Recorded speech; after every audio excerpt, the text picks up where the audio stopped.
यहाँ पूछ रहा है सर्वाधिक पूछ रहा है, ये तो नहीं होगा। ठीक है, व्यापार क्षेत्र का भी नहीं होगा। बैंकिंग क्षेत्र सेवा क्षेत्र में है, लेकिन केवल बैंकिंग ही तो नहीं है, सेवा क्षेत्र में और भी आते हैं। जैसे आपका संचार हो गया, जैसे यातायात हो गया, टेलीफोन, मोबाइल, आईटी, सॉफ्टवेयर सब रहता तब ना। यानी यहाँ पे सेवा क्षेत्र रहता है तो हम सेवा क्षेत्र को मारते हैं, लेकिन केवल बैंकिंग क्षेत्र दे दिया है तो केवल बैंकिंग से ही तो सबसे ज्यादा नहीं आएगा।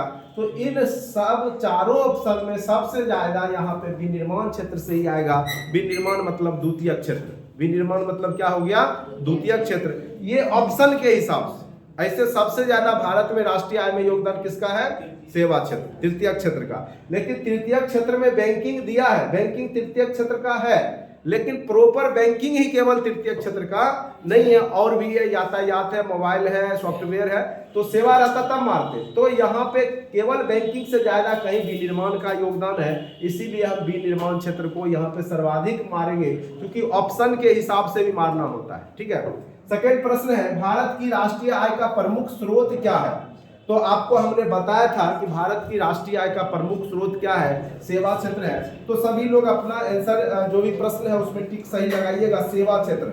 सबसे ज्यादा भारतीय राष्ट्रीय आय का प्रमुख स्रोत क्या है, सेवा क्षेत्र। सबसे ज्यादा अभी 60% के अप्रॉक्स आपके सेवा क्षेत्र से ही आपके देश में इनकम होता है। सेवा क्षेत्र कहने का मतलब है आपका जितना भी सर्विस प्रोवाइडिंग कंपनी है, चाहे सॉफ्टवेयर कंपनी है, चाहे LIC है, चाहे बैंक है, चाहे कम्युनिकेशन कंपनी है, मोबाइल कंपनी है, इंटरनेट जो प्रोवाइड करती है, तो ये सब जो है आपके सेवा क्षेत्र के अंतर्गत आते हैं। ठीक है, तो सबसे ज्यादा योगदान लगभग 60% आपके देश में सेवा क्षेत्र का ही है। 2 नंबर प्रश्न क्लियर हो गया होगा। अब नेक्स्ट प्रश्न पर आते हैं। 3 नंबर प्रश्न क्या कह रहा है, योजना काल में राष्ट्रीय आय में किस क्षेत्र का योगदान घटा है। यानी पंचवर्षीय योजना काल, योजना अवकाश योजना काल, आपको अच्छे से पंचवर्षीय योजना हमने पढ़ाया है, तो वही है योजना काल। टोटल कितने पंचवर्षीय योजनाएं हुई, 12 पंचवर्षीय योजना हुई। अब जाकर के योजना जो था पंचवर्षीय योजना का नाम क्या रख दिया गया है, अब नीति आयोग रख दिया गया है। ठीक है, तो यहाँ पर योजना काल में राष्ट्रीय आय में किस क्षेत्र में योगदान घटा है। यानी पहले जब देश आजाद हुआ था तो उस समय किस क्षेत्र का योगदान सबसे ज्यादा था, कृषि का था। यानी अब घटा है कृषि का, तो आंसर क्या हो जाएगा, योजना काल में किसका घटा है, तो कृषि क्षेत्र का। ठीक है, कृषि क्षेत्र का क्या हो गया है, घट गया है, और सर्वाधिक हो गया है अभी आपका सेवा क्षेत्र का। ठीक है, तो जिसने ए मारा होगा उनका सही होगा, बाकी लोग का गलत होगा। बाकी अभी तो रिजल्ट जारी होगा तो पता चल जाएगा। अब आइए, वर्तमान में भारत की राष्ट्रीय आय में किस क्षेत्र का सर्वाधिक योगदान है, तो हमने बार बार अभी चर्चा किया, आंसर क्या हो जाएगा, सेवा क्षेत्र का। ठीक है, नेक्स्ट प्रश्न पर आते हैं। जैसे जैसे अर्थव्यवस्था विकसित होती है वैसे ही राष्ट्रीय आय में तृतीयक क्षेत्र का क्या होता है, तृतीयक क्षेत्र यानी सेवा क्षेत्र का बढ़ता जाता है। योगदान क्या हो जाएगा, बढ़ता जाएगा, तो आंसर क्या हो जाएगा, बढ़ता जाएगा। ठीक है, हाँ। उसके बाद हमने CSO की स्थापना बहुत अच्छे से बताया था, सेंट्रल स्टैटिस्टिकल ऑर्गेनाइजेशन। इसकी स्थापना 1951 ईस्वी में हुई थी। क्लास में सारे प्रश्न लगभग आपको समझाया जा चुका था, बस आपको बनाना था, लेकिन आप लोग फिर भी गलत बनाए होंगे। चलिए, तो 1951 में CSO की स्थापना हुई, समझ गए सब लोग समझ गए। 1951 में CSO की स्थापना हुई।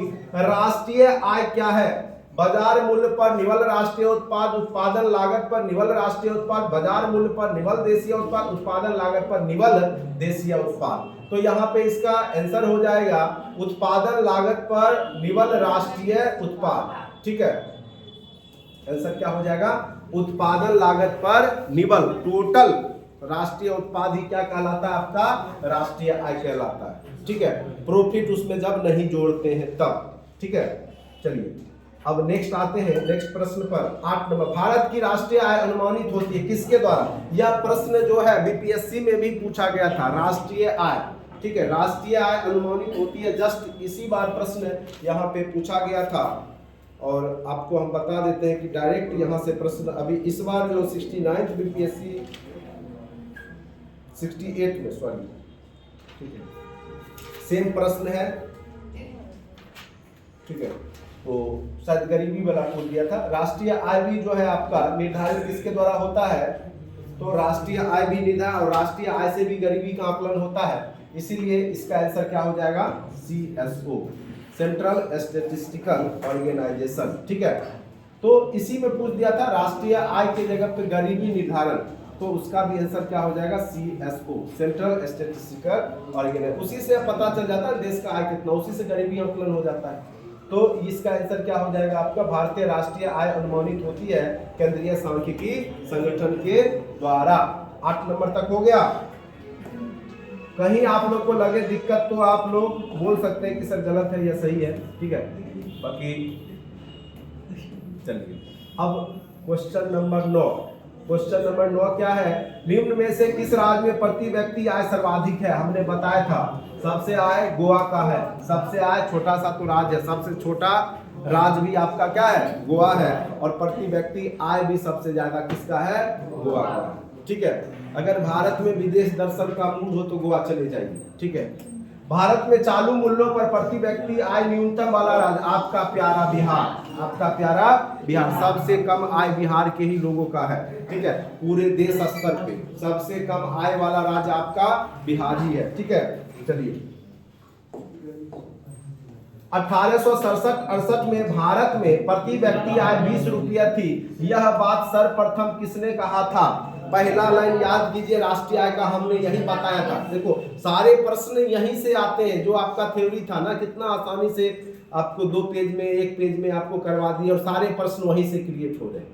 ठीक है, तो दादा भाई नौरोजी आप लोग एकदम नहीं मतलब भूले होंगे, बिल्कुल याद होगा। Grand old man of India, the poverty and un-British rule in India किताब था, जिसमें इन्होंने राष्ट्रीय आय के बारे में बताया था।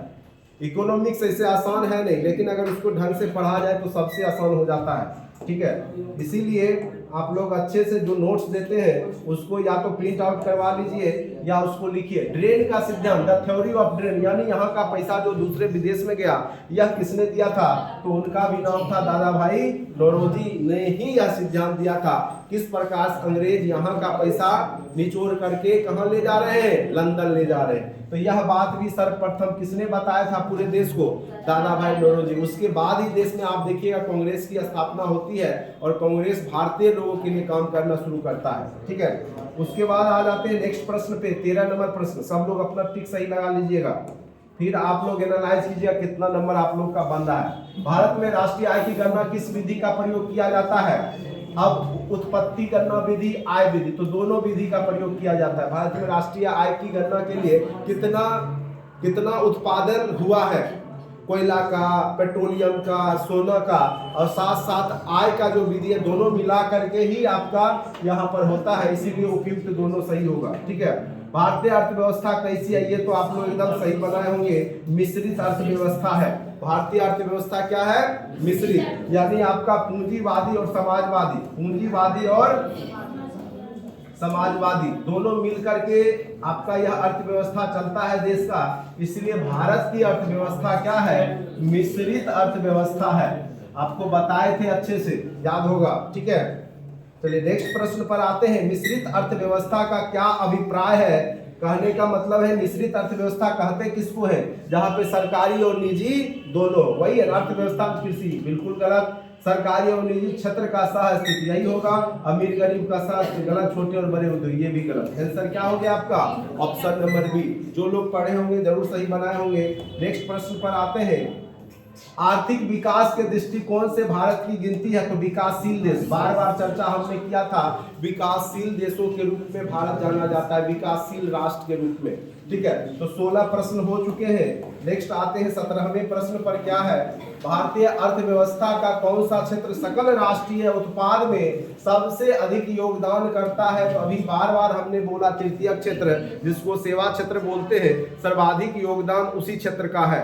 ठीक है, किन्हीं को कोई दिक्कत भी है, वही प्रश्न बार बार उसी टाइप के घुमा घुमा के प्रश्न पूछे जा रहे हैं आपसे, जो हमने क्लास में किया है। अब आ जाइए, बंद अर्थव्यवस्था, क्लोज्ड इकोनॉमी क्या होता है, जिसमें मुद्रा पूर्ति पूर्णतः नियंत्रित होती है, घाटे का वित्त व्यवस्था होती है, केवल निर्यात होता है, ना तो निर्यात ना ही आयात होता है। हमने बताया था ना, एक्सपोर्ट इंपोर्ट जहां नहीं हो उसको क्लोज्ड इकोनॉमी बोलते हैं, बंद अर्थव्यवस्था। और 1991 से पहले भारत भी क्लोज्ड इकोनॉमी के रूप में जाना जाता था। अभी 2 देश हद तक क्लोज इकोनॉमी है, ब्राजील और नॉर्वे। बाकी सारे देश जो है ग्लोबलाइज्ड हो चुके हैं। पूरा विश्व ही अब ग्लोबलाइजेशन की ओर है, वैश्वीकरण की ओर है। ठीक है, तो ये प्रश्न आपके बार बार पूछे जाएंगे, याद रखिएगा। ऐसी अर्थव्यवस्था को क्या कहते हैं जिसका शेष विश्व से कोई संबंध नहीं होता है, वही हम क्या बोलेंगे, समृद्ध या बंद अर्थव्यवस्था, जिसका किसी अन्य देश से कोई लेना देना नहीं हो।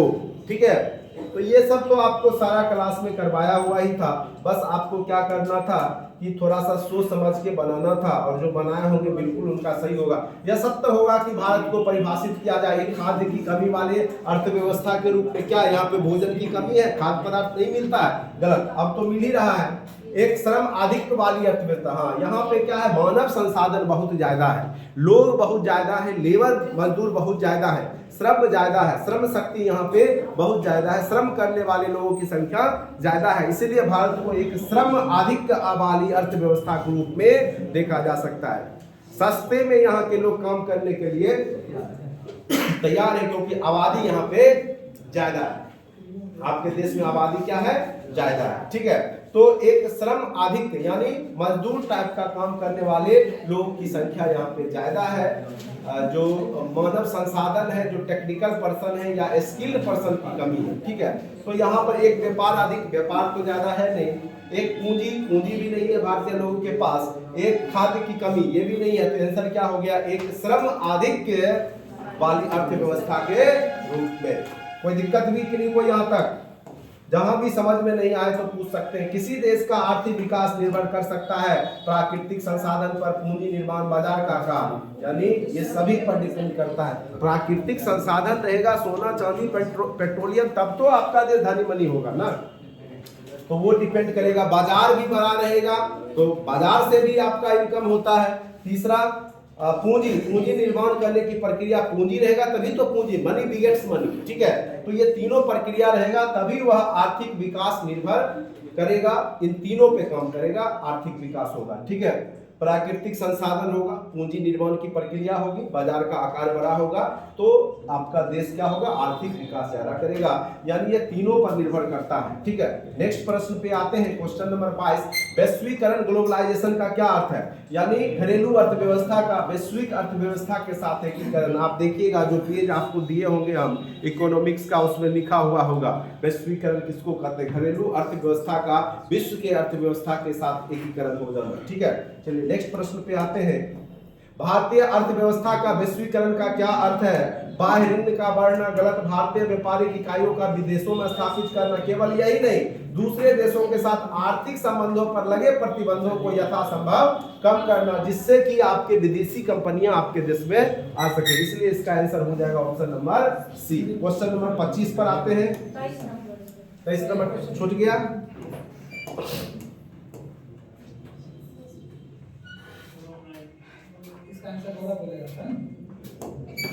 वैश्वीकरण की प्रक्रिया से भी पाया वैश्विक व्यापार में गुटों की स्थापना करना, बिल्कुल गलत। अंतरराष्ट्रीय व्यापार बाधाओं को समाप्त करना, अंतरराष्ट्रीय स्तर पे जो व्यापार हो, इंटरनेशनल स्तर पे उसके बाधा को समाप्त करना ही क्या है, ग्लोबलाइजेशन। यानी कोई भी फ्री ट्रेड करे, कोई भी देश दूसरे देश जाकर के अपना व्यापार करे। ठीक है, समझ गए? ऑप्शन नंबर क्या बता दिए, बी।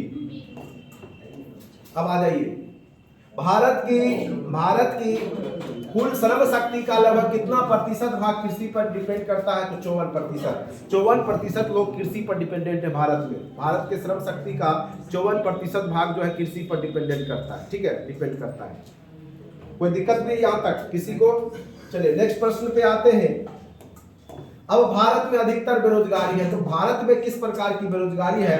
तो सबसे ज्यादा बेरोजगारी भारत में है संरचनात्मक बेरोजगारी, संरचना के अभाव में, इंडस्ट्री के अभाव में, इंफ्रास्ट्रक्चर के अभाव में। ठीक है, तो सबसे अधिकतर बेरोजगारी भारत में संरचनात्मक टाइप की है।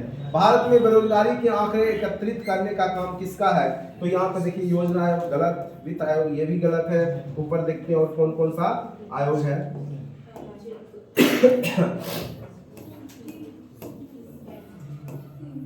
NSSO, यही हमने बताया था बेरोजगारी। आगे गरीबी चैप्टर पढ़ाएंगे तब भी इसकी चर्चा करेंगे। नेशनल सैंपल सर्वे ऑर्गेनाइजेशन का काम है बेरोजगारी बताना। ठीक है,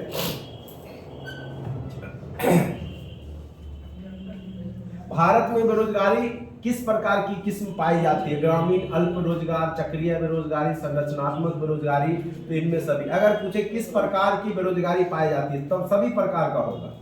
चक्रीय बेरोजगारी भी है, संरचनात्मक बेरोजगारी भी है, ग्रामीण अल्प रोजगार भी है। अभी यह चैप्टर बचा हुआ है बेरोजगारी, जब पढ़ाएंगे तो आपको अच्छे से क्लियर हो जाएगा। कुछ प्रश्न आपके या इससे पहले भी बहुत लोग को पढ़े हुए होंगे, वो लोग सही बनाए हैं, ठीक है। कृषि में मूलतः किस प्रकार की बेरोजगारी देखने को मिलती है? तो सबसे पहले कृषि में आपको तो अदृश्य बेरोजगारी दिखेगा। आपको बताए थे आलू खेत में अभी आलू कोड़ने का समय होगा तो देखिएगा कि जहाँ पे 10 आदमी कर सकते हैं वहाँ 20 आदमी लगा हुआ, तो बाहर से लगता है कि रोजगार में है, लेकिन जो है वो छिपी हुई बेरोजगारी, अदृश्य बेरोजगारी है, ठीक है।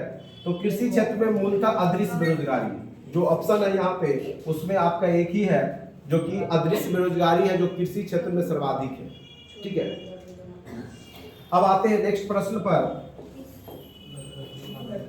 कृषि में बेरोजगारी का स्वरूप देखने को मिलता है, तो मौसमी बेरोजगारी तो है ही, मौसमी बेरोजगारी, संरचनात्मक नहीं, इसको मौसमी बेरोजगारी। कृषि में मूल रूप से क्या दिखेगा?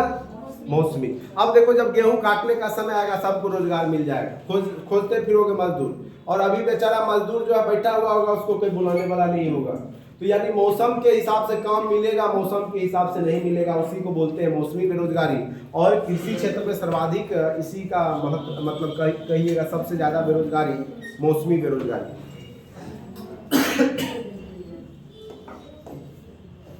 नेक्स्ट प्रश्न है प्रच्छन्न बेरोजगारी।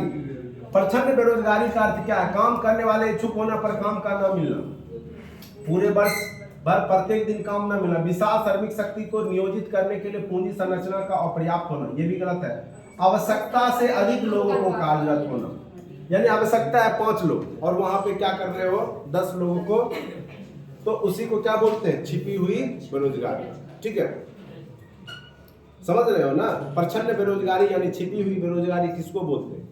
लगेगा बाहर से काम पे है, ठीक है, लेकिन उसको सैलरी कम रहता है, आदमी की आवश्यकता है 10, वहाँ 20 आदमी है और सबको 2-2 हज़ार दे रहा है, तो सभी बेरोजगार ही है, ठीक है। लेकिन वह छिपी हुई बेरोजगार, बाहर से लगेगा रोजगार में, लेकिन अंदर अंदर ही क्या होगा? वो छिपी प्रच्छन्न बेरोजगारी। भारत में ग्रामीण क्षेत्रों में कौन सी बेरोजगारी सर्वाधिक पाई जाती है? तो यहाँ पे मौसमी भी है और अदृश्य बेरोजगारी भी। जैसे अभी गेहूं काटने के दौरान या आप आलू जब निकालते हैं खेत से, उस समय भी आप देखिएगा कि सब लोग लगे हुए हैं, लेकिन क्या होता है कि उसमें जरूरत है आदमी 10 लोग का, वहां देखिएगा 50 लोग मिलकर आलू एक ही खेत में निकाल रहे, किसी को 1 केजी, किसी को 2 केजी, किसी को 5 केजी। और अभी तो आलू इतना सस्ता है कि लोग, हमको लगता है कि करने भी नहीं जाते हो, नहीं। तो भारत में ग्रामीण क्षेत्रों में जो बेरोजगारी है वो आपको मौसमी तो है ही, लेकिन अदृश्य बेरोजगारी भी, दोनों टाइप का बेरोजगारी भारत में कृषि क्षेत्र में देखने को मिलता है, एक अदृश्य बेरोजगारी और दूसरा मौसमी बेरोजगारी। ये सब जब बेरोजगारी चैप्टर पढ़ाएंगे आपको अच्छे से फिर क्लियर हो जाएगा। वर्तमान समय में देश में किस प्रकार की बेरोजगारी की समस्या अधिक बनी हुई है? तो सबसे ज्यादा जो शिक्षित बेरोजगारी है, पढ़ लिख करके तुम लोग जो बेरोजगार हो जा रहे हो, ठीक से पढ़ते लिखते हो नहीं, और बाद में जो है कहते हो कि रोजगार नहीं मिल रहा है, नौकरी नहीं मिल रहा है, सरकार ये करता है वो करता है, अपने ऊपर कमी निकालते नहीं कि आप में क्या कमी है, नहीं है, ठीक है। तो शिक्षित बेरोजगारी सबसे बड़ी समस्या है, पढ़ लिख करके लोग बेरोजगार है, ठीक है। जो पढ़ा नहीं हो तो कोई काम कर लेता है, लेकिन जो पढ़ लिख लेता है उसको शर्म आती है काम करने में, तो सबसे ज्यादा वही समस्या है। भारत में छिपी हुई बेरोजगारी प्रच्छन्न बेरोजगारी मुख्य रूप से संबंधित है कृषि क्षेत्र से, ग्रामीण क्षेत्र से, विनिर्माण क्षेत्र से, शहरी क्षेत्र से। तो छिपी हुई बेरोजगारी कृषि और ग्रामीण में ही दिखेगा, 1 और 2, 1 तथा 2, कृषि क्षेत्र और ग्रामीण क्षेत्र से 1 और 2, ठीक है। नेक्स्ट आते हैं संरचनात्मक बेरोजगारी का कारण क्या है? संरचना के अभाव में, यानी वहां पे क्या होगा? अपर्याप्त उत्पादन क्षमता, ठीक है, पर्याप्त उत्पादन नहीं होगा। तो यहाँ पे पूछ रहा है संरचनात्मक बेरोजगारी का कारण है, ठीक है, अपर्याप्त उत्पादन क्षमता। इंफ्रास्ट्रक्चर नहीं होगा तो उत्पादन ही नहीं होगा, ठीक है। अब आइए, अब आ गया आपका पॉलिटी सेक्शन। तो बहुत अच्छे 35 प्रश्न आपके हमने इकोनॉमिक्स के ही डाले थे, जो कि अभी तक आपको 2-3 चैप्टर पढ़ाए हैं, 2 ही चैप्टर शायद मेन रूप से पढ़ाए, उसी से थे लगभग प्रश्न। कुछ बेरोजगारी का प्रश्न दिया गया था, या सोच के भी आप बना सकते थे। चलिए, या बहुत लोग पढ़े होंगे। संविधान सभा के उद्घाटन अधिवेशन की अध्यक्षता किसने किया था? आपको पता होगा 9 दिसंबर, 11 दिसंबर और 13 दिसंबर नहीं। और सबसे पहले बैठक में अध्यक्षता किसने किया था? सच्चिदानंद सिन्हा। तो डॉक्टर सच्चिदानंद सिन्हा अगर ऑप्शन हो तो उसी को मारेंगे। और ये अस्थायी थे, अस्थायी अध्यक्ष नहीं थे, और ये बिहार के ही थे। तो आंसर याद रखिएगा, इन्होंने ही पहला अधिवेशन का उद्घाटन किया था, अध्यक्षता किया था। किसने? डॉक्टर सच्चिदानंद सिन्हा ने। ठीक है, तो इसे मिलाते चलिए। संविधान सभा के अस्थायी अध्यक्ष किसे नियुक्त किया गया था? तो डॉक्टर राजेंद्र प्रसाद। सॉरी, संविधान सभा का अस्थायी पूछ रहा है ना, तो डॉक्टर सच्चिदानंद सिन्हा। ये आंसर हो जाएगा, डॉक्टर सच्चिदानंद सिन्हा। ऑप्शन नंबर सी मारना, ऑप्शन नंबर सी। ये मिस्टेक हो गया, ठीक है, ऑप्शन नंबर सी मारिएगा। यहाँ अस्थायी पूछ रहा है, अस्थायी सच्चिदानंद सिन्हा ही थे। ठीक है, अब आइए नेक्स्ट प्रश्न पर। संविधान सभा के अस्थायी अध्यक्ष किसको नियुक्त किया गया था? डॉक्टर राजेंद्र प्रसाद। नेक्स्ट पर आते हैं। भारतीय संविधान सभा का प्रारूप मसविदा समिति के अध्यक्ष कौन थे? बताइए, प्रारूप समिति के कौन थे? Doctor B.R. Ambedkar, doctor Bhimrao Ambedkar. ठीक है, B.R. अम्बेडकर या डॉक्टर भीमराव अम्बेडकर, यही बताया था प्रारूप समिति के अध्यक्ष थे। चलिए नेक्स्ट पर आते हैं। निम्नलिखित में से कौन भारतीय संविधान के प्रारूप समिति के सदस्य नहीं थे? प्रारूप समिति में 7 और सदस्य थे, 6 अन्य थे, 1 अध्यक्ष थे। तो ये भी थे, ये भी थे, ये भी थे। डॉक्टर राजेंद्र प्रसाद नहीं थे, इसीलिए आंसर क्या हो गया? Doctor Rajendra Prasad, option number D. संविधान के प्रारूप समिति के समक्ष प्रस्तावना का प्रस्ताव आपको बताया था पंडित जवाहरलाल नेहरू ने 13 दिसंबर 1946 को, याद है ना?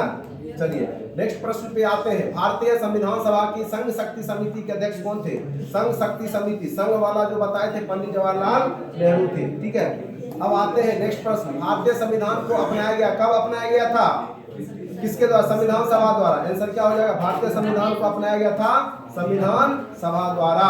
ठीक है, चलिए नेक्स्ट प्रश्न पर आते हैं। ऑप्शन नंबर इसका ए हो गया, 43 नंबर था ना, अब 44 नंबर पे आएगा।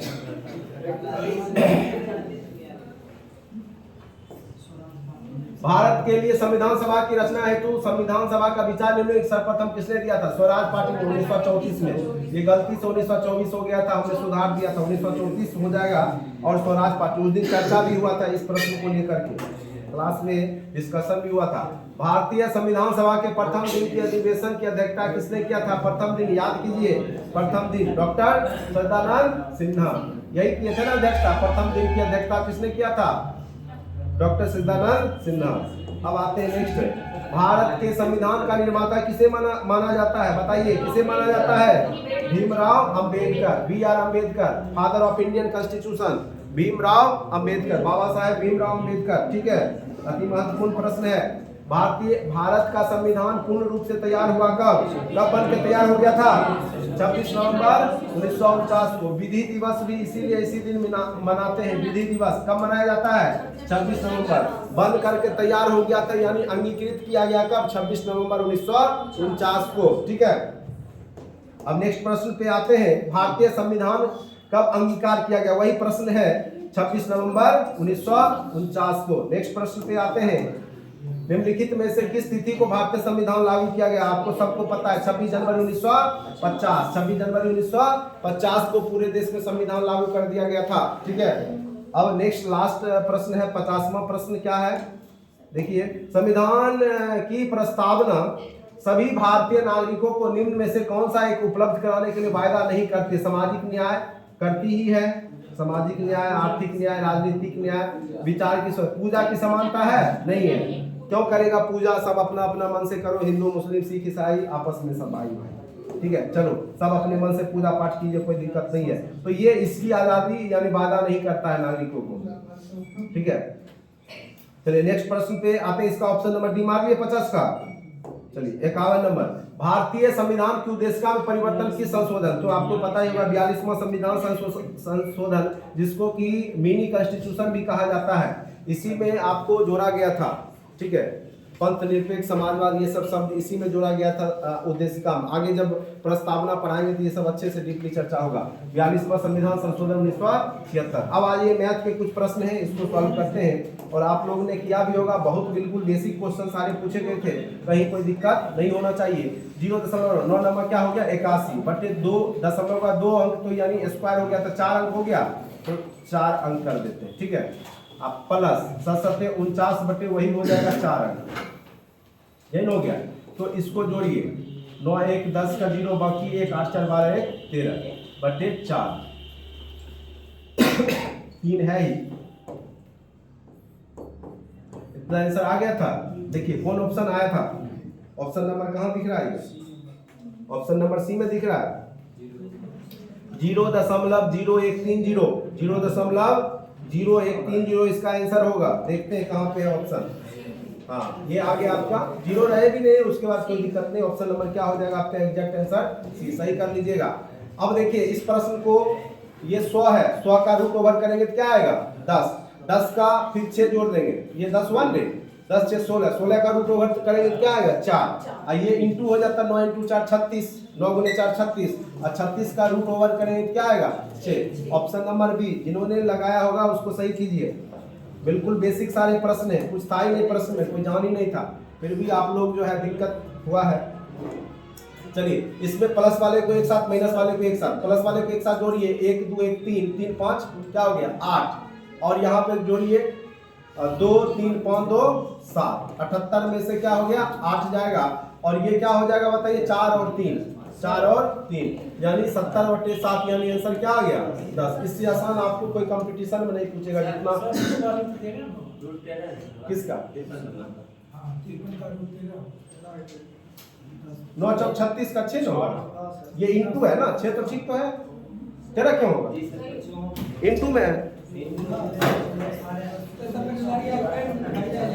बिल्कुल सही है, कोई दिक्कत नहीं है, यहाँ इंटू है, 36 हुआ, 36 का 6 होगा, तेरा क्यों होगा, प्लस तो रही है। चलो नेक्स्ट, आसान प्रश्न पूछे तो उसको हल्का से नहीं लेना, आराम से सॉल्व करना, हॉल बॉल होके करोगे आसान गलत करोगे, आसान प्रश्न ज्यादा गलत होता है। और हमने रूट निकालना सिखाया था, 1521 का रूट क्या वर्गमूल क्या हो जाएगा बताइए, जैसे हमने बताया था 1521 से 2 का पेयर करते, पीछे में क्या आ गया 1 है, या तो 1 होगा या 9 होगा। आगे देखें किसके स्क्वायर के बीच में है, 3 और 4 के बीच में, 3 × 4 कितना है 12, 12 से 15 ज्यादा है तो ज्यादा वाला 9 ले लिया, आगे में कम वाला लेते हैं, यही लेते हैं, 39 हो गया, तो इसका 1521 का रूट हो गया 39, और बटे ये तो 13 हो ही गया, बटे ये कितना है 768, ये लगता है मिस्टेक है परसेंट क्या, ठीक है चलो कोई बात नहीं है। 13 चौका कितना हो गया 39, अब वाट इक्वल टू क्या होगा 768 × 3 करो, कितना आएगा सर 8 3 24 का 4 बाकी 2 36 18 तो 20 का 0 बाकी 2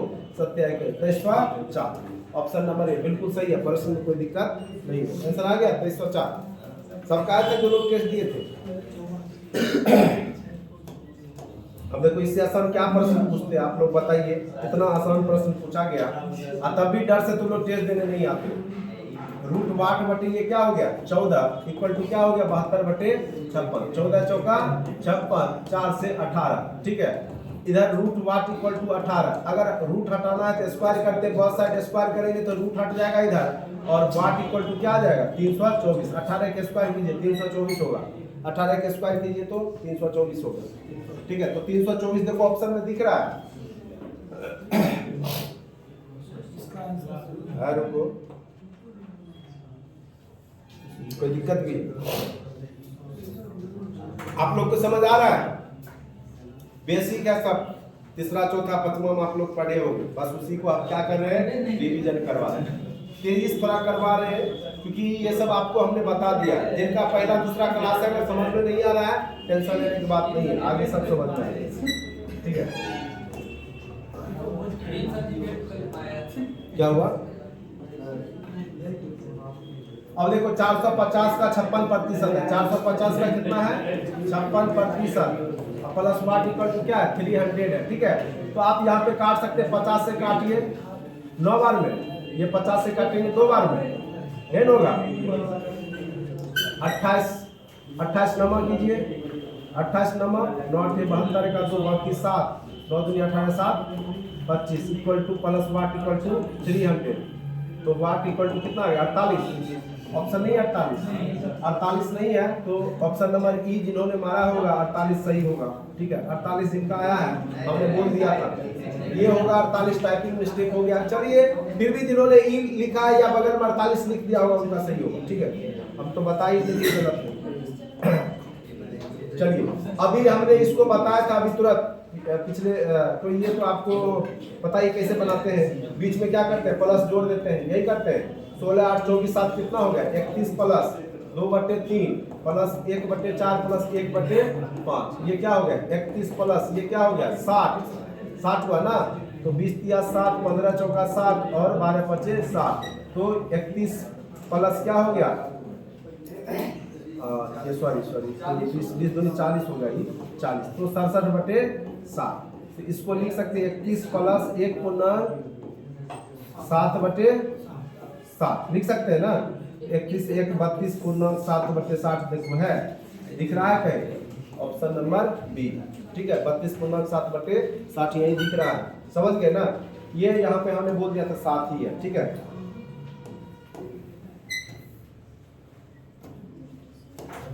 ये 7 था तो 999 कितने बार बीच में प्लस आप लगा सकते हैं। पूर्णांक में हमने बताया था कि जो पूर्णांक होता है उसको बीच में आप प्लस लिख सकते हैं। तो आप कितने बार 999 1 2 3 4 5 6 या तो 999 के 6 बार लिख के जोड़िए या दोनों को क्या कीजिए गुना कर दीजिए। अरे गुना क्या होता है जो ऐड होता है उसी का शॉर्ट फॉर्म होता है। देख जैसे 6 बार 999 तो 6 से या तो गुना कर दो या 6 बार लिख के जोड़ो तो 6 से हमने गुना ही कर दिया। अब प्लस ये कितना हो गया 1/7 प्लस 2/7 प्लस 3/7 4 जोड़ लो डायरेक्ट 2 1 3 3 6 4 10 5 15 6 21/7 जो भी है। तो ये 21/7 यानी 3 हो गया। 999 गुने 6 प्लस 3 अब करो गुना करके 3 जोड़ दो कितना आंसर 97 ये ना 5997 ये आ गया होगा 5994 प्लस 3 5997 सब क्या था यही कोई दिक्कत नहीं है अभी सब आ गया कोई दिक्कत नहीं है। अब देखो यह प्रश्न हमने डायरेक्ट बताया था आपको क्लास में ही करवाया था फिर भी आपको करवा देते हैं। देखने में भारी लग रहा है लेकिन बहुत आसान है। हमने क्या बोला था कि 0.67 को क्या मान लीजिए 0.67 को हम a मान लेते हैं और 0.1 को क्या मान लेते हैं b मान लेते हैं। तो यहाँ पर देखिए a क्यू हो गया और माइनस बी क्यू हो गया बटे a² प्लस ए बी। ठीक है ए बी। अब यहाँ पर देखो 0.1 यहाँ पे मिस्टेक है ये कि यहाँ पे एक 0 और होना चाहिए था 0.067 होना चाहिए था। ठीक है क्योंकि एक तो आपका 0.1 वाला हो गया और एक तो 0.67 तभी तो आपका गुना कीजिएगा तब ये भी होगा। तो क्या हो जाएगा आपका 3 अंक के बाद दशमलव होना चाहिए था तो 0.0 होना चाहिए था। चलिए यहाँ पे एक 0 और हम बैठा देते हैं। ठीक है ऐसे भी आप लोग बैठाए होंगे तो प्लस ए बी। ठीक है यानी a² प्लस b² बीच वाला ए बी है। ठीक है और हमने इसका फॉर्मूला बताया था a minus B into a² plus A B plus b² होता है और यही चीज यहाँ भी है a² plus A B plus b²। ठीक है ये कट गया a माइनस बी यानी क्या आ गया a का वैल्यू क्या था 0.67 और माइनस 0.1 0. क्या आ जाएगा 0.57 ऑप्शन नंबर ए। जिनका ये सब तो डायरेक्ट क्लास में ही बताए थे नहीं ये सब तो बताया हुआ था ही। सारे प्रश्न आपके क्लास में कराए हुए थे आप लोग आराम से बनाते सारा बन जाता 100 में 100 नंबर आने वाला था प्रश्न लेकिन 70 भी क्रॉस साइड किसी का होगा। अब यहाँ पर देखिए ये प्रश्न वही प्रकृति का है a इक्वल टू मान लीजिए 0.8 को a मान लिए और b इक्वल टू 0.b मान लीजिए 0.5 तो ये हो गया a cube minus b cube बटे क्या हो गया a² plus A B plus b²। यही है ना। अब इसको लिखिएगा a minus B into a² plus A B plus b² बटे a² plus A B plus b²। ये कट गया a माइनस बी, यानी a का वैल्यू कितना था 0.8 माइनस 0.5 यानी 0.3। आंसर क्या आ गया 0.3, यानी 61 का ऑप्शन नंबर क्या आ गया सी। 61 का क्या आ गया ऑप्शन नंबर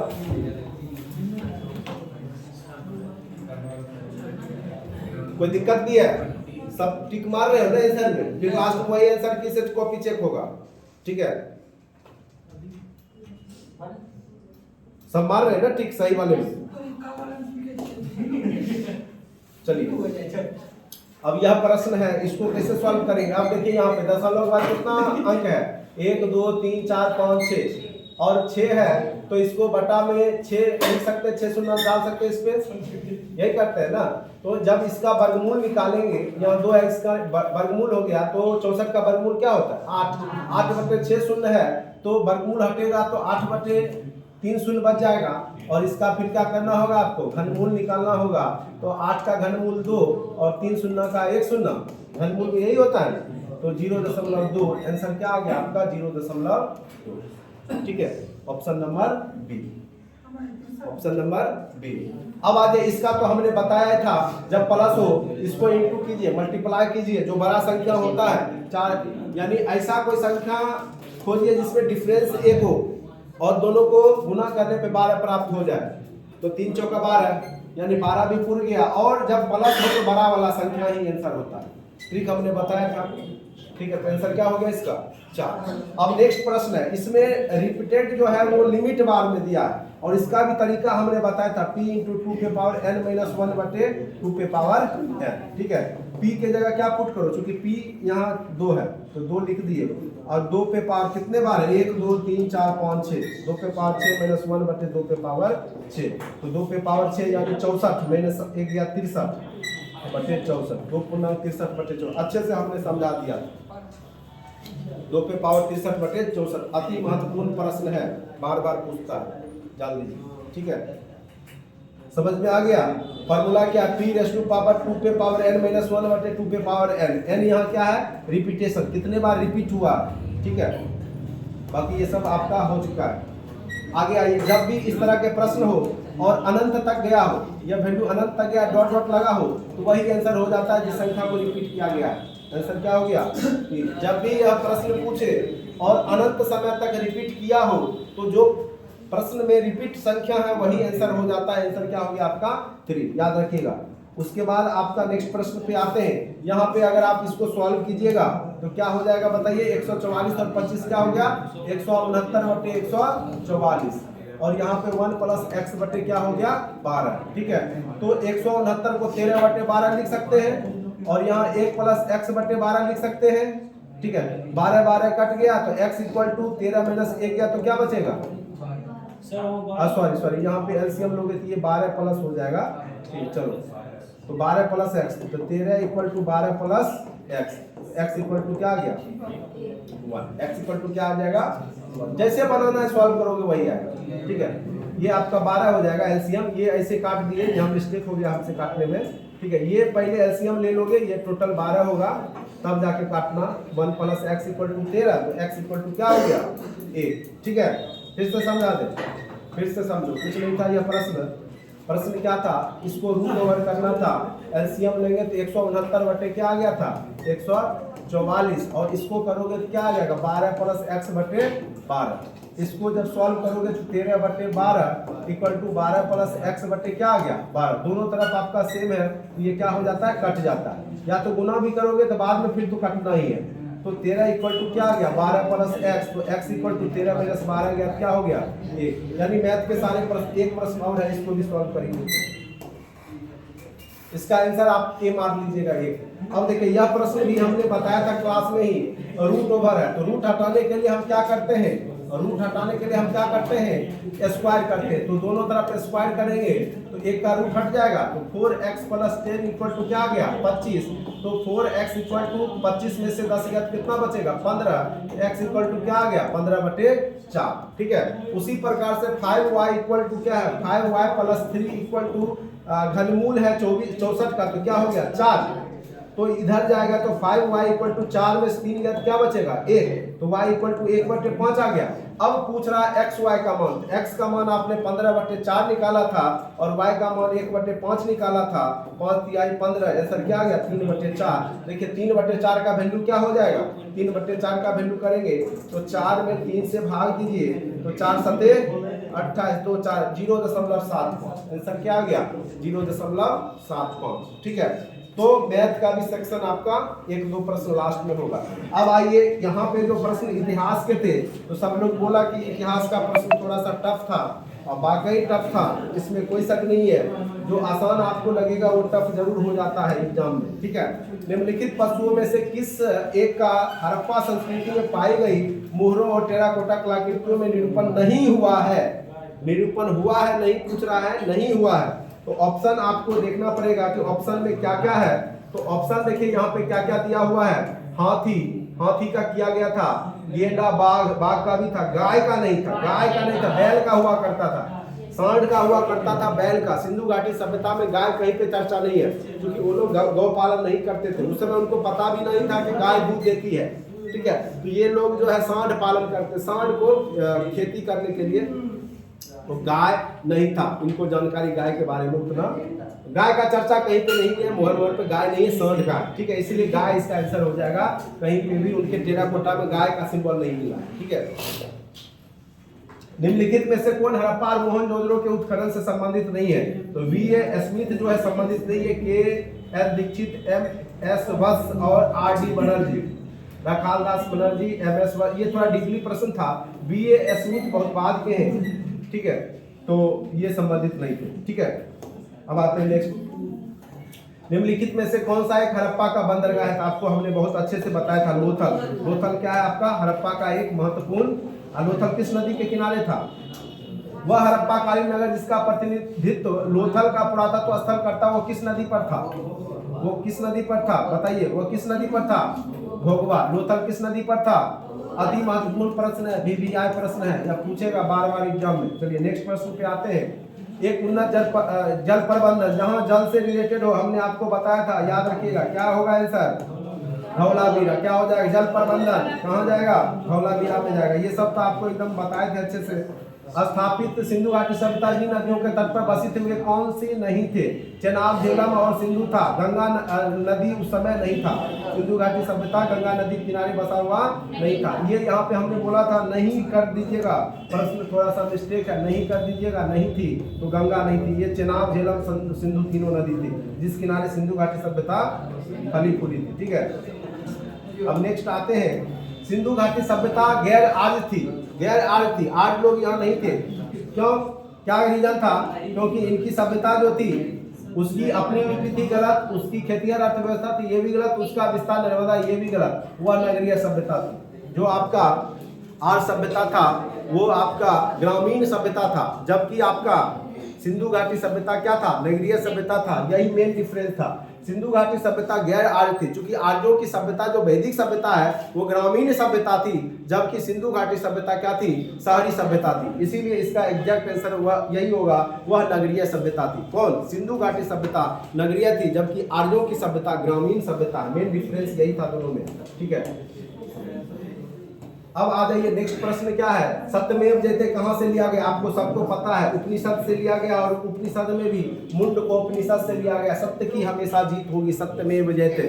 ठीक है, कहाँ से लिया गया है, मुंडको उपनिषद। अति महत्वपूर्ण प्रश्न है, VVI है। ठीक है, नेक्स्ट प्रश्न पे आते हैं। पूर्व वैदिक आर्यों का धर्म मुख्यतः क्या था। तो क्या करते थे, आर्य से पहले जो पूर्व ऋग वैदिक काल के आर्य क्या करते थे, जो वैदिक सभ्यता में थे। अभी हमने पढ़ाया नहीं है चैप्टर, लेकिन बहुत लोग पढ़े भी होंगे। ठीक है, तो क्या होगा, मूर्ति पूजा एवं यज्ञ। मूर्ति पूजा तो बिल्कुल नहीं करते थे, प्रकृति पूजा एवं यज्ञ करते थे। भक्ति युक्ति तो बहुत बाद में आया है। ठीक है, भक्ति युक्ति बाद में आया। तो ये लोग मेन रूप से क्या करते थे, प्रकृति पूजा, पेड़ पौधा पशु पक्षी की पूजा, साथ साथ यज्ञ हवन करते थे। ऋग वैदिक काल के जो आर्य लोग थे। ठीक है, याद रखिएगा, ऐसे आगे आपका ये होगा। ठीक है, अब आ जाते हैं कुछ रीजनिंग के प्रश्न है, ब्लड रिलेशन के। यहाँ से भी निश्चित तौर पे प्रश्न पूछे जाएंगे आपके एग्जाम में। बी डी की माँ है, और हमने आपको बताया था कैसे बनाते हैं, ट्री स्ट्रक्चर ड्रॉ करके। बी किसकी माँ है, डी की माँ है, तो बी को माइनस कर दिए, डी की माँ बना दिए, डी को बेटा या बेटी नीचे कर दिए। पर डी की बी बेटी, डी बी की बेटी नहीं है तो ये बेटा ही होगा। ए एम का बेटा है, ए जो है किसका बेटा है, एम का, बगल में लिख लिए, ए एम का बेटा है, ए एम का बेटा है, ए जो है एम का बेटा है, और जी का क्या है, जी का, ए के बारे में बोला, जी का भाई है, बहन का भाई है, भाई क्लियर नहीं किया, जी डी की बात है, लेकिन यहाँ क्लियर कर दिया जी और डी आपस में, जी जो है डी की बहन है, ये भाई बहन हो गया, ये बेटा।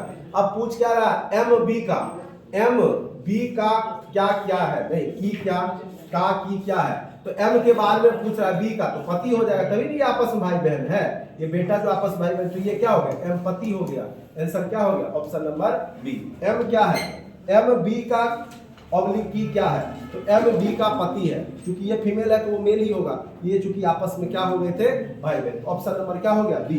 इन्हीं को कोई दिक्कत भी है,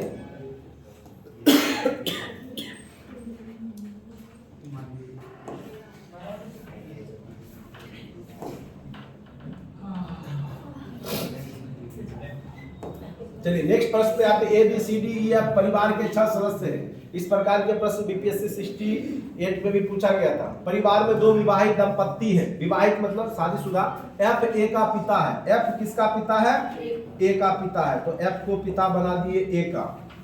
बी सी की माँ है, बी जो है किसकी माँ है, बी जो है सी की माँ है, बी जो है किसकी माँ है, सी की माँ है, बी सी की माँ है।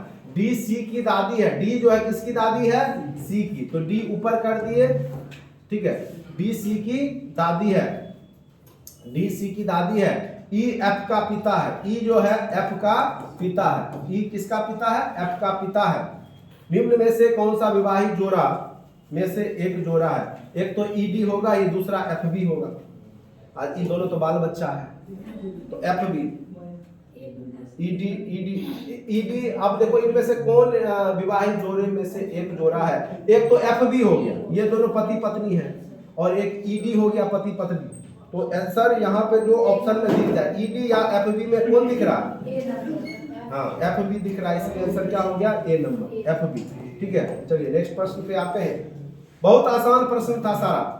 एक्स वाई का भाई है, एक्स किसका भाई है, वाई का भाई है, एक्स जो है वाई का भाई है, वाई जेड की पत्नी है, वाई किसकी पत्नी है, जेड की पत्नी है, ठीक है, वाई जेड की पत्नी है। डब्लू जेड का भाई है, डब्लू जो है वह जेड का भाई है, ठीक है, डब्लू जेड का भाई है। डब्लू का एक्स से क्या संबंध है, अब देखो भाई का साला हो चाहे अपना साला हो, साला ही कहलाता है, तो डब्लू का एक्स से, तो डब्लू का एक्स से क्या संबंध है, डब्लू कौन है, जीजा ही होगा, जीजा का भाई भी जीजा ही कहलाता है, ठीक है। अर्थ का अनर्थ नहीं लगाएंगे, चुपचाप शांति से जो रिश्तेदारी आप लोग घर में देखते हैं वही आंसर होता है, ठीक है, अपने मन से कुछ मत रिश्तेदारी बना देना, ठीक है, क्योंकि ब्लड रिलेशन है, और यहाँ वही प्रश्न पूछे जाते हैं जिसका रक्त संबंध से नाता है। एक्स वाई का बहन है, एक्स किसका बहन है, वाई का बहन है, एक्स वाई का बहन है, वाई के की पुत्री है, वाई किसकी पुत्री है, के की पुत्री है, तो यहाँ पे ये कर लिए के वाई की पुत्री है, के सॉरी के वाई के की पुत्री है, हाँ ठीक तो है, वाई के की पुत्री है। के एल का पति है, के किसका पति है, एल का पति है, के जो है एल का पति है, ये पत्नी है।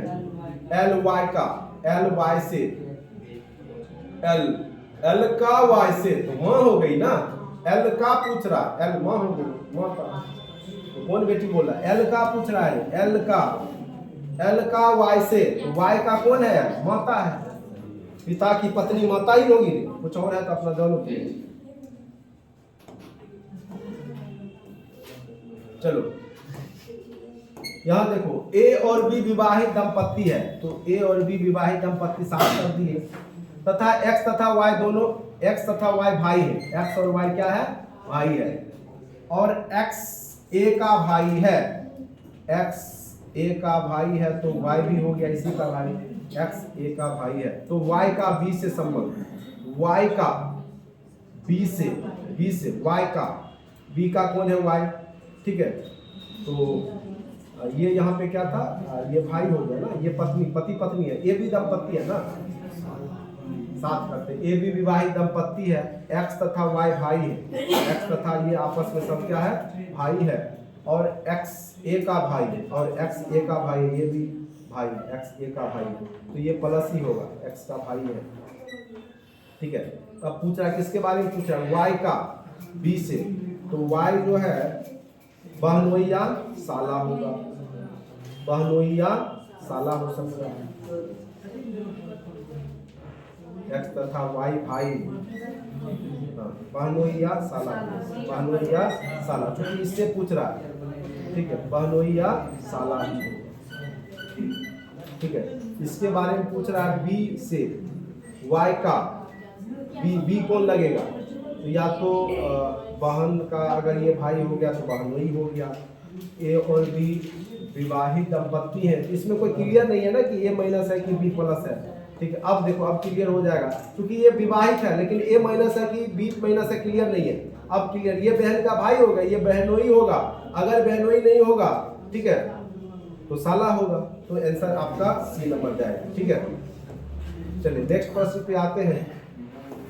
आप लोग बनाए होंगे ब्लड रिलेशन, भी ये सब बना ही लिए होंगे, बहुत सारे ब्लड रिलेशन के प्रश्न हमने दिया था। ठीक है,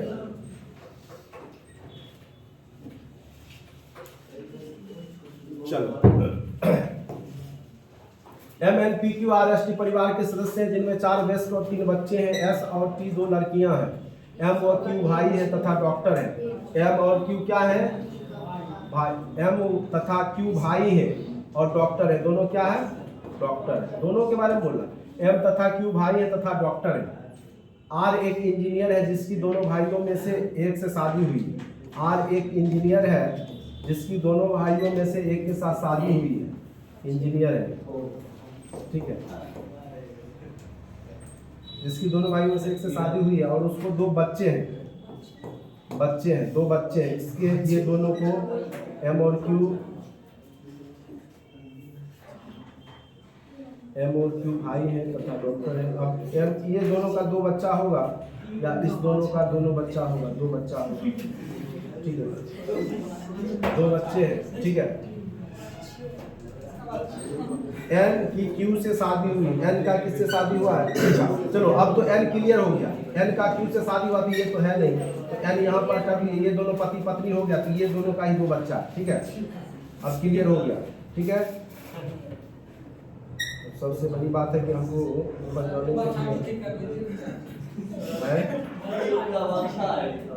अरे सुधार दिए थे बच्चे का।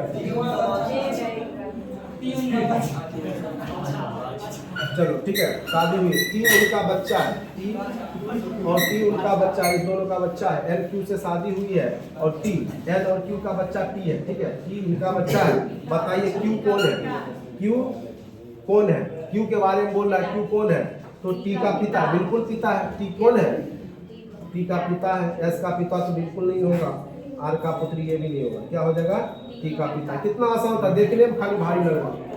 चलिए नेक्स्ट प्रश्न पे आते हैं। सुरेश की, अरे बाछा नहीं था, बच्चा था, कैसी मिस्टेक है, इतना दिमाग आदमी का बच्चा बाछा कैसे होगा, क्या करना, टाइपिंग मिस्टेक हो जाता है कभी कभी। चलो नेक्स्ट प्रश्न है, देखो सुरेश की बहन, सुरेश है, उसकी एक बहन है, वो राम की पत्नी है, राम पति है, ये दोनों पति पत्नी हो गए। सुरेश की बहन राम की पत्नी है, राम रानी का भाई है। राम जो किसका भाई है, रानी का भाई है, राम रानी का भाई है। राम के पिता मधुर है, राम के पिता कौन है, मधुर है, राम के पिता मधुर है। शीतल राम की दादी है, शीतल जो है राम की दादी है। शीतल कौन है, राम की दादी है, यानी उसके पिताजी की माँ हो गई, उसको एक ऊपर स्टेप पे रखे। शीतल राम की दादी है। सीमा शीतल की पुत्र वधू है, सीमा जो है शीतल की पुत्र वधू है, तो सीमा यहाँ कर देंगे, पुत्र वधू बना दिए सीमा को, शीतल की पुत्र वधू है। रोहित रानी के भाई का पुत्र है, रोहित जो है रानी के भाई का पुत्र है, तो रोहित यहाँ कर देते हैं, रोहित रानी के भाई का पुत्र है। रोहित सुरेश का रोहित सुरेश का क्या लगता है? तो रोहित जो है सुरेश का, चूंकि यह इसकी पत्नी है, पत्नी का भाई साला है, तो रोहित सुरेश का, रोहित भांजा लगेगा। आंसर क्या हो जाएगा? भांजा। आंसर क्या हो जाएगा? भांजा। समझ गए? रोहित के बारे में पूछ रहा है, सुरेश का क्या लगता है, क्योंकि इसकी माँ, इसके पिता की माँ की का भाई, तो सुरेश का रोहित जो है भांजा है और सुरेश मामा है। ठीक है, समझ रहे हो ना इस चीज को? जो लोग ब्लड रिलेशन किए होंगे उसी को समझ में आ रहा होगा, बाकी जो नए लोग हैं वो परेशान मत होइए, सब समझ में आ रहा है। ए बी का क्या है? पिता है। ए किसका पिता है? बी का पिता है। सी बी की पुत्री है। सी किसकी पुत्री है? बी की पुत्री है। सी जो है बी की पुत्री है। बना दिए, सी बी की पुत्री है। डी बी का भाई है। डी जो है, बी क्या है? बी का भाई है। ई ए का पुत्र है। ई जो है वह ए का पुत्र है। ई जो है वह ए का पुत्र है।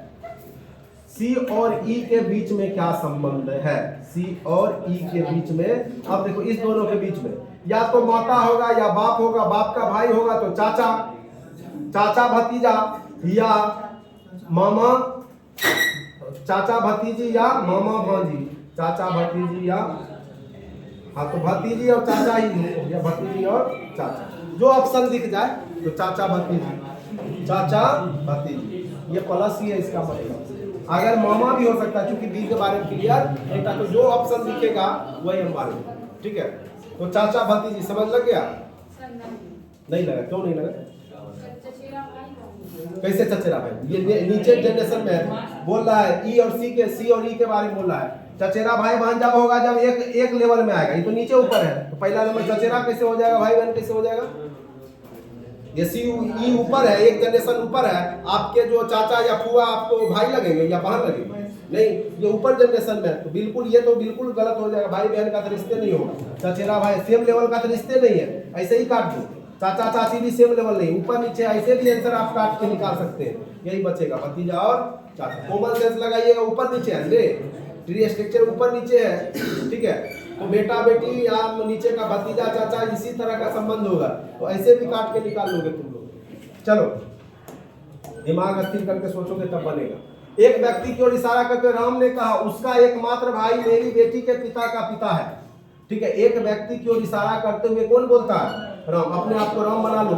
राम ने कहा उसका एकमात्र भाई मेरी बेटी के पिता का पिता है। ठीक है, मेरी बेटी का पिता वो खुद होगा, उसका पिता है यानी चाचा है, और उसका है, तो राम किस तरह संबंधित है? तो चाचा। राम से किस प्रकार वह व्यक्ति संबंधित है? तो चाचा का संबंध है। अपने ऊपर बना करके सोचना बन जाएगा। बी डी की माँ है। क्या है? बी जो है किसकी माँ है?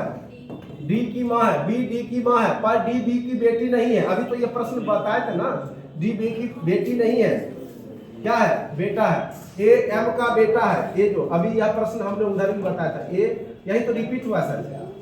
ए किसका बेटा है? ए एम का बेटा है और जी का भाई है। और किसका भाई है? जी का भाई है। ए एम का बेटा है, ए एम का बेटा है, ए के बारे में बोल रहा है, और जी का भाई है। ठीक है, क्लियर नहीं है? जी का बहन है कि भाई? जी का भाई। जी डी की बहन है। जी किसकी बहन है? डी की बहन है। ठीक है, जी डी की बहन है। तो एम बी का क्या है कि तो ये ऊपर चला जाएगा, क्योंकि ये सब आपस में बहन हो जाएगा, भाई बहन। तो ये इसको एक बार और कर लीजिए, बी, इसको एम कर लीजिए, और यहाँ पर ए कर लीजिए, और यहाँ पर बी कर लीजिए, एडजस्ट कर लीजिए, क्योंकि ये बी और ए आपस में क्या है? भाई है, तो एम का नीचे ए प्लस, और यहाँ पे इसी का जी था। ठीक है, तो ये आपका, तो ये दोनों भाई है, तो एम क्या हो गया? एम पति हो गया। तो पूछ क्या रहा है? एम, एम कौन है? बी का। अभी तो तुरंत किए थे पति, अभी तो किए थे प्रश्न, ये शायद फिर रिपीट हो गया था। बाकी ये देखो, रूट 8 को हम क्या लिख सकते हैं? रूट 8 को क्या लिख सकते हैं? 2 पर पावर, हाँ 2 पे पावर 3, ये आपका क्या हो गया? रूट है नहीं, तो 2 पे पावर 3 का रूट ओवर हो गया ना, जैसे छोड़ो इसको, 8 पे पावर 1/2 लिख सकते हैं, अब पहले से 1/3, ठीक है। रूट 8 को लिख सकते हैं ना, 8 पे पावर 1/2, और इसको 8 को क्या लिख सकते हैं, 2 पे पावर 3, 1/2 इंटू 1/3, ये कट गया, 2 पे पावर 1/2, और 2 पे पावर 1/2 को हम रूट भी लिख सकते हैं, क्या बोल सकते हैं, रूट। आंसर क्या हो गया, रूट। अभी हमने बताया था किसी भी संख्या अगर जैसे मान के चलिए ए है, उस पे पावर -1/5 है, तो उसको हम ऐसे लिख सकते हैं 1/a पे पावर 1/5 के क्रम में। घातांक करने का है, ऐसे ये करवाए नहीं है, आगे आपको करवाएंगे, ठीक है। तो ये हो जाएगा 1/32 पे पावर 1/5, और जब 32 को लिख सकते हैं 2 पे पावर 5/1/5, ये कट गया 1/2, इसका आंसर हो गया 1/2। ये सब समझाएंगे, 3 पे पावर 2 होगा, ठीक है। आगे नेक्स्ट घातांक करनी बचा हुआ आप लोग का क्लास में करवाएंगे, ठीक है। इसका बस आंसर अभी लिख लीजिएगा, 3 पर पावर 2 करवाएंगे तो पूरा आधा घंटा लग जाएगा। और अंतिम क्वेश्चन, 6 संख्याओं का औसत 12 है, तो टोटल संख्या क्या हो गया, 72। यदि प्रत्येक संख्या में 2 घटा दिया जाए तो नया औसत क्या होगा, 2 घटा दीजिए, टोटल 6 दूनी 12 घटा दीजिए, तो कितना हो गया, 72 में से 12 गया 7, और कितने संख्या का था 6, तो क्या हो जाएगा 10। आंसर क्या हो गया 10। तो इस प्रकार से 100 प्रश्न का हमने हल कर दिया। कोई प्रश्न छूट गया क्या?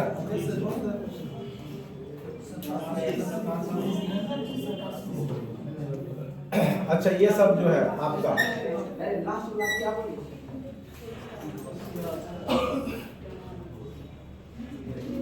चलिए ये भी कर ही लेते हैं।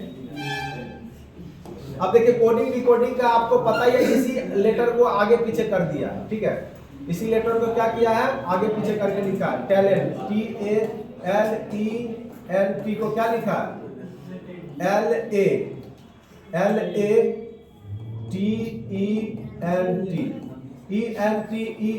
को सेम ही रहने दिया, और TAL को आपस में उलट दिया, यही किया है।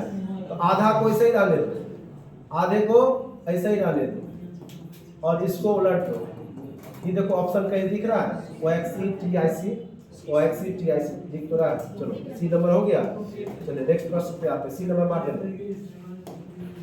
अब देखिए PRATAP को क्या लिखा, P का ऐसे ही पोजीशन 16 होता है, R का 18 होता है, सिर्फ पोजीशन तो लिखा 2 डिजिट में, इसको 01 लिख दिया। उसी प्रकार से आप नवीन का लिखे, N का कितना होता है 14, A का 01, B का 22, I का कितना होता है 09, और N का क्या होता है 14। कहीं दिख रहा है या ऑप्शन देखिए तो कहाँ दिख रहा है 14 0, A नंबर कहाँ दिख रहा है, यहाँ दिख रहा है ना, B नंबर 14 0 12 20 914 यहाँ दिख रहा है।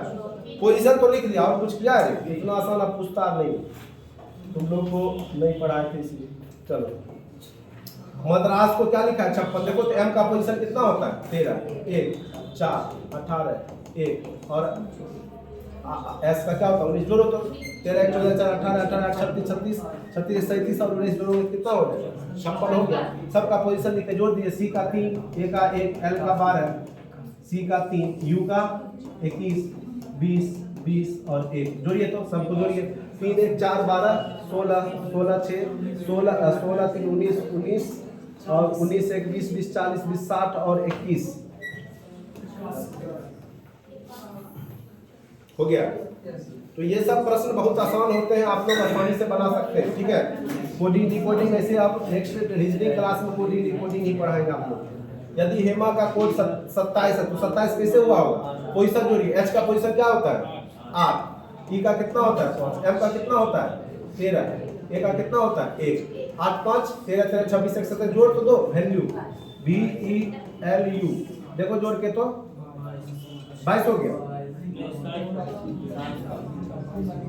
B का 22 5 12 और U का कितना होता है TU 21, जोड़ो तो 22 5 27 27 और 12 और 21 27 12 21 2 1 3 और 7 10 का 0 बाकी हो गया ना, 7 9 10 का 0 बाकी 1 60, तो 60 तो दिख तो रहा। चलिए इस तरह के प्रश्न हमने बताया हुआ है कि 1 2 3 को तो इसमें काटना होता है, तो 1 2 3 और फिर यहाँ पे देखो सबसे ज्यादा लेटर कौन सा मिल रहा है, न्यूमेरिक वैल्यू कौन सा मिल रहा है, देखिए 1 2 3 है यहाँ, और यहाँ 1 4 5 है, और यहाँ 6 3 7 है। यही 3 लेटर है, 3 न्यूमेरिक वैल्यू है, तो दोनों में मिल क्या रहा है? एक एक। तो दोनों में कोई शब्द भी मिल रहा होगा, ब्राइट लिटिल बॉय, और यहाँ क्या टॉल बिग बॉय, बॉय मिल गया तो बॉय को काट लीजिए, बॉय को यहाँ भी काट लीजिए। बॉय का मतलब एक, बॉय का मतलब क्या हो गया? एक, ठीक है। बॉय का मतलब क्या हो गया? एक। तो एक वाला वैल्यू दोनों में काट लीजिए, एक और बॉय को भी काट लीजिए। चलिए हो गया। अब जो है देखिए पहला और दूसरा में देखिए और कोई मिल रहा है? नहीं मिल रहा है। तो दूसरा और तीसरा में देखिए यहाँ 1 4 5 है, ये भी नहीं मिल रहा। पहला और तीसरा मिल रहा है, 3 3 मिल रहा है, 3 3 काट लीजिए। यहाँ कोई शब्द भी मिल रहा होगा, ब्राइट लिटिल बॉय, और यहाँ पर देखिए क्या है? ब्यूटीफुल लिटिल फ्लावर, लिटिल मिल रहा है, यानी 3 का मतलब 3 का कोड क्या किया है? 3 का लिटिल, लिटिल का कोड क्या किया है? 3 किया। लिटिल का कोड क्या किया है? 3। अब बच क्या गया? यहाँ ब्राइट बच गया, और ब्राइट का ही पूछ रहा है, 2 बच गया, तो इधर 2 आंसर हो जाएगा, ऑप्शन नंबर ए। ऐसे ये सब आपका होगा क्लास में, ठीक है, टेंशन नहीं लीजिए। बैंकिंग में तो बहुत सारा प्रश्न यहाँ से पूछता है, वही तरह के प्रश्न है। सब लोग टिक मार रहे हो ना आंसर की में? यस। हाँ, हम कल लेंगे सबका आंसर, ठीक है। जो सही से मारो, गलत नहीं मारो, उसी पर कॉपी चेक होगा, ठीक है। चलिए, तो यह भी प्रश्न उसी प्रकार से है। टीम नेक का अर्थ ब्लू शर्ट है। तो देखिए अब यहाँ पे देखिए कि यहाँ पे एंड किस प्रकार से संबंधित, एंड के बारे में पूछ रहा है। तो यहाँ देखिए टीम और नेक है, और यहाँ पे भी आपका मीट और टीम है। टीम टीम मिल रहा है, टीम टीम, और यहाँ पे कौन सा शब्द मिल रहा है? शर्ट शर्ट मिल रहा है दोनों। तो टीम का अर्थ क्या हो गया? शर्ट। टीम का क्या हो गया? शर्ट। अब देखिए यहाँ पे नेक, नेक कहीं और मिल रहा है, नेक देखो तो नेक मिल रहा है। नेक पीठ का अर्थ क्या है? ब्लू पेंट, और यहाँ भी नेक है, तो ब्लू ब्लू ब्लू ब्लू किधर गया? एक ब्लू और यहाँ, ठीक है। नेक का क्या हो गया? ब्लू। नेक का क्या हो गया? ब्लू। कट गया। अब पूछ क्या रहा? एंड का। एंड एंड देखो कहाँ पे दिख रहा था? एंड पेंट का निकाल लो, पेंट का ये मिला मिट, शर्ट एंड पेंट, पीट बीट टीम, ठीक है। तो टीम कट गया, उसका शर्ट कट गया, दोनों में शर्ट कट गया। एंड पेंट, पेंट पेंट यहाँ मिल रहा, पेंट जो है पीट, पीट का अर्थ क्या हो गया? पीट का अर्थ क्या हो गया? पेंट। पीट का अर्थ क्या हो गया? पेंट। ये आगे बताइए तब और अच्छे समझ में आओगे। पीट का अर्थ हो गया पेंट, तो पीट भी कट गया, तो बच क्या गया? यहाँ मीट, और मीट बच गया, और इधर एंड बच गया, आंसर क्या हो गया? मीट। मीट हो गया। एंड का अर्थ क्या हो गया? मीट, ठीक है। आगे या इस रीजनिंग क्लास को मिस मत करना, यही चीज बताएंगे आगे, ठीक है। कोडिंग डिकोडिंग का है, और यहाँ से निश्चित तौर पे प्रश्न पूछे जाएंगे। उसी प्रकार से बनाना है यह भी, थोड़ा टाइम के अभाव में इसको आप लोग घर पे बनाइएगा। गणित को क्या कहा जाता है? भूगोल। भूगोल को विज्ञान, विज्ञान को संस्कृत। न्यूटन किससे संबंधित है? ऐसे किससे संबंधित है? न्यूटन विज्ञान से। तो विज्ञान को क्या कहा गया? विज्ञान को क्या कहा गया? आंसर क्या हो गया? संस्कृत क्या हो गया? यहाँ आंसर, क्योंकि विज्ञान से संबंधित है इसलिए इसका आंसर क्या हो गया? संस्कृत। लास्ट क्वेश्चन है, नहीं 2 क्वेश्चन रहने देते रीजनिंग का, आप लोग घर पे बनाइएगा, प्रयास कीजिएगा, टाइम चूंकि ओवर हो रहा है, ठीक है। तो 2 प्रश्न जो है करके नेक्स्ट क्लास में रीजनिंग जिस दिन होगा उसी दिन। तो आज हमने आपको 100 प्रश्न को डील कर दिया पूरा। हिस्ट्री ज्योग्राफी जो भी था, हिस्ट्री के थे प्रश्न, पॉलिटी के थे, इकोनॉमिक्स के थे, और साथ साथ मैथ के बेसिक। तो पहला टेस्ट का आपका हमने सॉल्व कर दिया। इसी प्रकार से आप लोग का टेस्ट जरूर दीजिए, और सॉल्यूशन से आपको जरूर फायदा मिलेगा, ठीक है। आज के वीडियो लेक्चर में इतना ही, धन्यवाद।